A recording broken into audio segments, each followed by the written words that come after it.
नमस्कार साथियों, स्वागत है आपके अपने चैनल पाठशाला हेल्थ फॉर एवरीवन में। आज का हमारा टॉपिक है बर्न।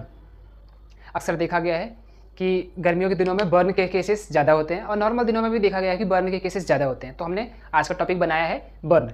कैसे बर्न होता है, किस तरह के बर्न होते हैं, क्या क्या टाइप्स होते हैं, ठीक है, कितने कैटेगरी का बर्न होता है, क्या हम इसमें साइड इफ़ेक्ट क्या होते हैं, होम रेमेडी क्या होती है, ठीक है, इन सब चीज़ों के बारे में हम डिस्कस करेंगे।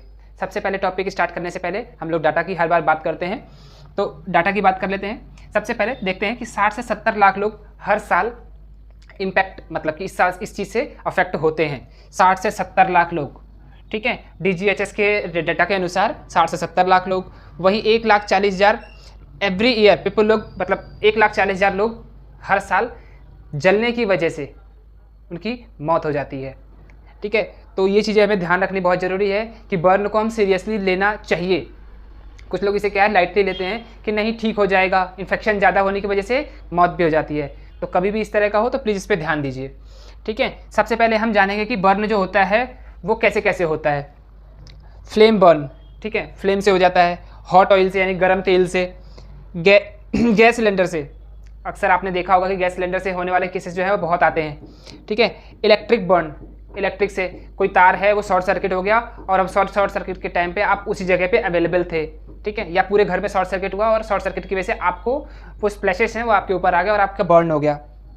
केमिकल बर्न, आप कोई केमिकल हैंडल कर रहे थे उसकी वजह से वो केमिकल आपके ऊपर गिर गया तो केमिकल बर्न हो गया, ठीक है। पटाखे गर्मियों के दिनों में या फिर फेस्टिवल के टाइम पे पटाखे जो यूज़ करते हैं, ठीक है, उसकी वजह से सपोज कोई पटाखा क्रैकर्स यूज़ कर रहे थे और वो हाथ में फट गया, या फिर अगल बगल में कुछ इस तरह का धमाकेदार पटाखा था जो कि आके आपके ऊपर लग गया, तो वो इम्पैक्ट काफ़ी ज़्यादा करता है, तो उसकी वजह से भी बर्न होता है, ठीक है। अब हम टाइप ऑफ बर्न पढ़ेंगे, कितने तरह के बर्न होते हैं। थर्मल बर्न, ठीक है, थर्मल बर्न काफ़ी ज़्यादा होता है, जिसमें क्या होता है फायर यानी कि आग लगने की वजह से। स्टीम बर्न यानी कि जब घर में देखा होगा, छोटी सी अगर हम छोटे रूप की बात करें तो घर में जो प्रेशर कुकर होता है उसके अंदर जब सीटी चलती है तो उसके अंदर जो स्टीम निकलती है उसकी वजह से होता है। हॉट वाटर यानी कि गर्म पानी की वजह से बर्न। हॉट ऑयल, जैसे मैंने अभी थोड़ी देर पहले बताया, हॉट ऑयल की वजह से बर्न होता है। इलेक्ट्रिक बर्न होता है, केमिकल बर्न होता है, रेडिएशन बर्न। गर्मियों का मौसम चल रहा है, अभी जून का महीना चल रहा है, गर्मी खूब पड़ रही है, ठीक है, रेडिएशन हो रहा है, हमारा क्या नाम इसका डायरेक्ट हमारी रोशनी, हमारे सूर्य की रोशनी जो है डायरेक्ट हमारे शरीर पे पड़ रही है, ठीक है, स्किन पूरी चमड़ी जो है जला दे रही है, ठीक है, हमारी जो प्राइमरी स्किन है जो मेलानिन होता है वो पूरे स्किन को जलाकर काला बना दे रही है, ठीक है, तो उसकी वजह से ये रेडिएशन हो रहा है। कोल्ड बर्न, कोल्ड बर्न भी होता है। सर्दियों के दिनों में हमारे हाथ सिकुड़ जाते हैं, बिल्कुल हाथ टाइट हो जाते हैं, ऐसा लगता है कि जैसे कि हाथ बिल्कुल अकड़ गया हो, हाथ में बिल्कुल फ्लेक्सिबिलिटी नहीं रहती है, ठीक है, तो उसे उस चीज़ को कहते हैं चिल ब्लेंस, कहते हैं चिल ब्लेंस, चिल ब्लेंस, ठीक है। ये -40 से 60 डिग्री में जो हमारे जवान रहते हैं सियाचिन में, उनके साथ अक्सर देखने को मिलता है। इवन हम लोग भी यहाँ फेस करते हैं कि जनवरी के या दिसंबर के महीनों में अक्सर देखा गया कि जब हम कोई चीज़ बाइक राइड करते हैं या हम किसी चीज़ को पकड़ कर रखते हैं और कुछ देर बाद अगर हम उसे छोड़ें तो बहुत उसको मेहनत करनी पड़ती है छोड़ने के लिए, ठीक है, और हमारा हाथ जो है बिल्कुल नीला पड़ जाता है या बहुत टाइट पड़ जाता है, ठीक है। अब हम इसकी सीवियरिटी को समझते हैं कि जो बर्न होता है वो कितने तरीके का होता है। बेसिकली देखा जाए तो बर्न जो है 4 डिग्री का होता है, first degree, second degree, third degree and fourth degree. हम यहाँ केवल 3 डिग्री के बारे में हम डिस्कस करेंगे। पहला first degree burn, second degree burn, third degree burn and fourth degree burn. यहाँ हम 3 डिग्री के बारे में बात करेंगे क्योंकि जो फोर्थ डिग्री होती है वो कंप्लीट बर्न होता है, ठीक है। पहला फर्स्ट डिग्री बर्न सुपरफिशियल, ठीक है, सुपरफिशियल मतलब कि जो स्किन है ऊपर की स्किन हल्की सी रेड हो जाती है। मैं आपको छोटे से एग्जांपल से समझाऊं, हमारे घर में जो प्रेशर कुकर होता है, प्रेशर कुकर की सीटी जब लगती है तो उसमें से जो स्टीम निकलती है, अगर वो स्टीम हमारे हाथ पे लग जाए तो हमारी स्किन जो है हल्की सी रेड हो जाती है। वो 3 से 4 दिनों में ऑटोमेटिकली ठीक हो जाता है। कैसे ठीक होता है? उसको हम ठंडे पानी में अगर हाथ को डाल दिया जाए या टैप वाटर से हमारे हाथ को ठंडा कर लिया जाए तो जो उसकी हीट है वो ऑटोमेटिकली सबसाइड हो जाती है, ठीक है, तो इससे ठीक हो सकता है। दूसरा सेकंड डिग्री बर्न, इसमें फर्स्ट डिग्री बर्न में कोई ट्रीटमेंट की आवश्यकता नहीं होती है, ये हमेशा ध्यान रखिएगा। सेकंड डिग्री बर्न में क्या है, ब्लिस्टर फॉर्मेशन होगा, तो प्राइमरी स्किन जल जाएगी, सेकेंडरी स्किन जल जाएगी। अब क्या है कि अगर उसी प्रेशर कुकर में अगर उसका हम पेरीफेरी सरफेस जो है, कुकर का पेरीफेरी सरफेस जो है, अगर हम उसे टच कर दे गलती से तो जो ब्लिस्टर फॉर्मेशन होता है वो बहुत बड़ा ब्लिस्टर फॉर्मेशन होता है। तो वो जो बर्न होता है वो काफ़ी समय लेता है उसको रिपेयर होने में, लगभग 2 से 3 हफ्ते का समय लगता है उसे रिपेयर होने में। हमेशा याद रखिए जब भी सेकंड डिग्री का बर्न हो तो जो ब्लिस्टर निकलता है यानी फफोला जो निकलता है उसको कभी फोड़ना नहीं होता है। हमेशा याद रखिएगा। फोड़ेंगे तो आप इन्फेक्शन फैलाएंगे, क्योंकि क्या है कि वो ब्लिस्टर के अंदर जो पानी होता है वो अपने आप के लिए एंटीबायोटिक होता है।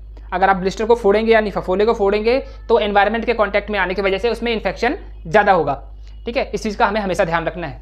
ठीक है, तीसरा है third degree burn. Third degree burn क्या है, सारी स्किन की जितनी भी लेयर्स हैं वो सारी जल जाती हैं। ठीक है, हड्डी से ऊपर की जितनी भी लेयर्स हैं वो सारी जल जाती हैं।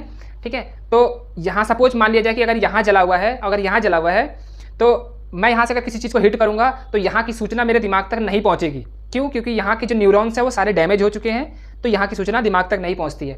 इस थर्ड डिग्री बर्न को हील होने में कई महीनों का मतलब कई हफ्तों से महीनों तक का समय लग जाता है थर्ड डिग्री बर्न में। फोर्थ डिग्री बर्न जो होता है वो कंप्लीट बर्न होता है, जैसा कि मैंने पहले ही बताया था। ठीक है, अब क्या है साइड इफेक्ट क्या है? ऑब्वियसली जानते हैं कि बर्न जब हो गया तो दर्द भी होगा। ठीक है, तो क्या क्या इसके सिम्टम्स देखने को मिलते हैं वो डिस्कस कर लेते हैं। पहला है पेन होगा, स्वेलिंग होगी, ब्लिस्टर फॉर्मेशन होगा, इन्फेक्शन होगा। क्यों? क्योंकि ब्लिस्टर को अगर फोड़ेंगे तो फोड़ेंगे तो उसके अंदर का जो पानी निकलेगा, तो पानी निकलेगा तो ऑटोमेटिकली जो इन्वायरमेंट का उस पर इम्पैक्ट पड़ेगा तो इन्फेक्शन हो जाएगा। स्कैरिंग हो जाएगी, डिहाइड्रेशन हो जाएगा। डिहाइड्रेशन कैसे होगा? जलने के साथ साथ क्या होता है, जब जलता है कोई शरीर तो उसके अंदर से पानी जो है सूख जाता है, जो ब्लड है वो सूख जाता है, शॉक में चला जाता है पेशेंट। जब ज़्यादा डिहाइड्रेट हो जाएगा तो पेशेंट शॉक में चला जाएगा, हो सकता है हार्ट अटैक भी आ जाता है। फर्स्ट एड क्या दे सकते हैं? Away from the source. अगर कोई जल रहा है पेशेंट या कोई व्यक्ति जल रहा है, ठीक है, तो उसको हमें क्या नाम इसका, जिस चीज़ से कॉन्टैक्ट में आया हुआ उससे हमें दूर करना है, अपने आप को बचाते हुए। दूसरा, जले हुए एरिया को हमें उसको नॉर्मल पानी से गीला यानी ठंडा करने की कोशिश करनी है। हमें उसके ऊपर डायरेक्टली आइस नहीं यूज़ करना है, डायरेक्टली हमें बर्फ़ नहीं लगाना है। कोशिश करनी है कि हमें बर्फ़ ना लगाएं, क्योंकि बर्फ़ लगाएंगे तो ब्लिस्टर को फोड़ देगा। Remove ring watch. ठीक है, ब्रेसलेट, अगर सपोज ब्रेसलेट पहनी हुई है तो उसको हमें रिमूव करना है। क्यों? क्योंकि ब्लिस्टर फॉर्मेशन होगी तो वो ब्लिस्टर को फोड़ने का काम करेगा, इसलिए हमें वॉच रिंग और ब्रेसलेट्स जो है हमें यूज़ नहीं करना है। ठीक है, कवर करना है एरिया को, पट्टी नहीं करनी है, हमेशा याद रखिएगा। ठीक है, डू नॉट अप्लाई आइस, मैंने पहले ही बताया। डू नॉट बस्ट और ब्रेक ब्लिस्टर, ब्रेक नहीं करना है, ब्लिस्टर को फोड़ना नहीं है, नहीं तो इन्फेक्शन हो जाएगा और वही जो 1 हफ्ते 2 हफ्ते में ठीक होने वाला जो फफोला था, बर्न था, वो कई महीनों के लिए खिंच जाएगा। तो याद रखिएगा हमेशा। होम रेमेडी क्या कर सकते हैं?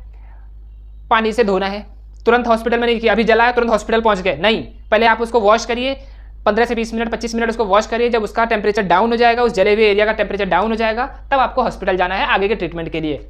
ठीक है, अप्लाई एलोवेरा, घर में क्या है, आप देसी नुस्खे के तौर पे आप अपना घर पे कर सकते हैं, एलोवेरा जेल लगा सकते हैं इसके ऊपर। टेक प्लेंटी ऑफ फ्लूइड, क्योंकि डिहाइड्रेशन हुआ है तो आपको पानी खूब ज़्यादा पीना है। अफेक्टेड एरिया को क्लीन करना है, ऐसा नहीं है कि अगर सपोज ये वाला हाथ जल गया है, ठीक है, तो आपको ये शर्ट निकालने की कोशिश नहीं करनी है, क्योंकि अगर आप निकालेंगे तो हो सकता है जो उसके अंदर ब्लिस्टर बने हैं वो फूट जाएं, तो इस चीज़ का हमेशा ध्यान रखें।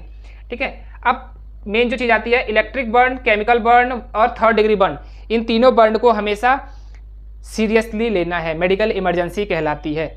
आपको हॉस्पिटल में दिखाना ही दिखाना है, बिल्कुल भी नेगलेक्ट नहीं करना है, अदरवाइज जो ये केसेस बताए ना मैंने, ये हो जाते हैं लोगों की नेग्लिजेंसी की वजह से, हमेशा याद रखना है। अब ये टॉपिक के साथ साथ 9S का फॉर्मूला, 9S का फॉर्मूला क्या होता है? जब कोई व्यक्ति जल जाए तो डॉक्टर के पास जाते हैं जब हम, तो डॉक्टर बोलता है जी इतने डिग्री बर्न हो गया, तो डॉक्टर जो है कैसे कैलकुलेट करता है उसके बारे में हम डिस्कस करेंगे अगली वीडियो में, कि 9S का फॉर्मूला से हम कैसे कैलकुलेट करें कि हमारा शरीर में सपोज ये हाथ पूरा जल गया है तो कितने डिग्री बर्न हुआ। इसके बारे में हम अगली वीडियो में डिस्कस करेंगे। तब तक अपना बहुत ध्यान रखिए, मिलते हैं नए टॉपिक में, नए टॉपिक के साथ, तब तक के लिए अपना बहुत ध्यान रखेंगे। जय हिंद।